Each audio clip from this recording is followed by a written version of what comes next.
Hey you guys, welcome to episode 130 of Credit 101. In this episode, I want to talk about some tips for dealing with debt collectors. So if you guys have collections on your credit reports or maybe you get letters in the mail, then this is a great episode for you. In the next few episodes is going to be about just debt collectors in general and debt buyers. Now, when you guys think about these debt collectors, understand these are companies that bought the debt from the original creditor. So maybe you once owed Discover, Capital One, whoever you originally got your money from. Then maybe they bought the debt, or sometimes they can actually just be collecting that debt for whoever it is, whether that's Discover, Capital One, whoever it may be.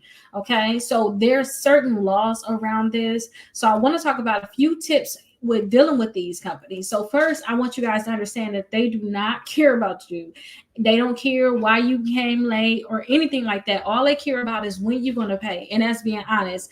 You guys can probably hear a lot of stories of debt collectors being angry or saying certain bad things that they're going to do this, they're going to do that. And you got to understand that they work off a commission. So even if it's a debt buyer, the people that work for these collection companies, maybe they work in some type of call center, they're getting paid off a commission, so they're going to do and say anything to get money from you. So don't take it too serious, and understand too that stress is not good for our body. So it's no point in stressing about none of this stuff, because it's not worth it. Okay, so understand that they're going to say and do anything to try to get the money from you, but it's certain things that they just cannot say or do. Okay, for one thing, if a collection company tell you, hey, we're going to sue you, you have to understand, can they actually sue you? Because they cannot threaten to sue you if they don't have that capability.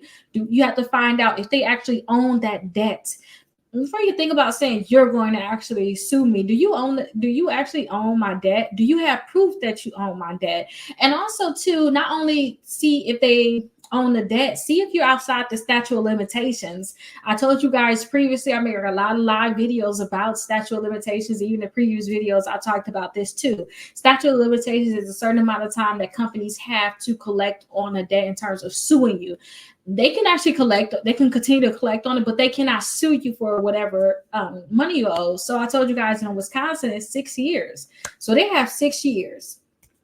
After that, if a debt buyer, if they buy the debt, they can't come to you on the 8th year saying, hey, I see you got this $2,000 debt for you, we're going to sue you. They just can't do that. Okay, so that's something I want you guys to think about. So you want to know if this debt was assigned to them or they actually just bought the debt in general. Okay, and when it come down to these debts, we're going to get into validation of debt, because that's very, very important. That's how you're going to actually see, okay, show me the paper trail, show me a contract so I can see that you actually bought this debt or that you actually own this debt. A lot of times these companies going to see just a statement, and that's not going to help. That's not good enough a statement, because they could have got that at your garbage can. If you think about it, like anybody could take that garbage that at the garbage can and say now that you owe them money. So you gotta actually see who actually owns that debt. Okay, and then you want to see if they got incorrect information for you, because a lot of times they do have incorrect information. I had this, like when I had to sue Midland and we came with a settlement.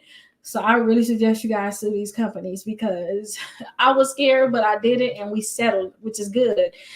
Which is what they always try to do with us, right? They sue us and they want us to settle. Okay, I'm going to sue you, and then we're going to settle on my terms. Okay, but I want you guys, when you call them, I want you to see what incorrect information that they have. Or if you don't want to call them, you can actually send out letters, which is good. But make sure you guys send them out certified. And here's some certified receipts right here. So I keep a stack of certified receipts, because I'm always sending out certified letters. So this is a certified receipt that you guys want to send out when you guys contact them. You want to see what information they have correct, what information they have incorrect, because once you know the information that they have incorrect, you know how to actually fight them. So that's what want to be the biggest thing that you need to know. But again, I want you to know just your rights with dealing with debt collectors. So we're going to talk about the FDCPA. the FDCPA, the Fair Debt Collection Practices Act. That's a lot to say. We're going to talk about that. We're going to talk about validation of debt in the next episodes. So please make sure that you keep all of this information in mind when you ever get something from a debt collector. And understand, I have a free letter on my website that you all can download. So if they were to send you something in the mail saying, hey, let me give you an example of what they may have on there. And I'm going to use me as an example. Hey, Rickita, we have a new debt for you from Fingerhood. Let's just say that. From Fingerhood for $1,000. We now own this debt and we are collecting this debt. We need you to pay this debt. We're going to give you 30 days to contact us and let us know about this debt. If we don't hear from you in 30 days, we're going to assume that the debt is yours and we'll put on your credit report. When you guys get that letter in the mail, or sometimes they'll even call you too.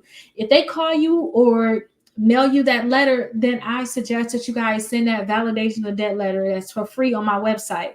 And it's like free dispute letters right at the top of my website. I suggest that you guys send that, because when you send that, they have to start sending you proof that they actually own the debt. They have to, and it has a few things on there that you say, hey, I want to see that you're bonded in my state, you're authorized to collect on, I want to see that you actually own this debt. It's a lot of stuff that you ask for technically in that letter, and it'll stop them from putting on your credit reports, and it also stops them from calling you. For those people that's like, I'm tired of them calling me, that letter will stop them from calling you. So please check out my website. And also you can schedule a call on my website. You'll see where it says schedule a call right at the top. So please schedule a call, get that letter. If you have any questions, I'm definitely here for you all. I'll see you guys in the next episode when we're going to talk about the FDCPA. I'll see you all there.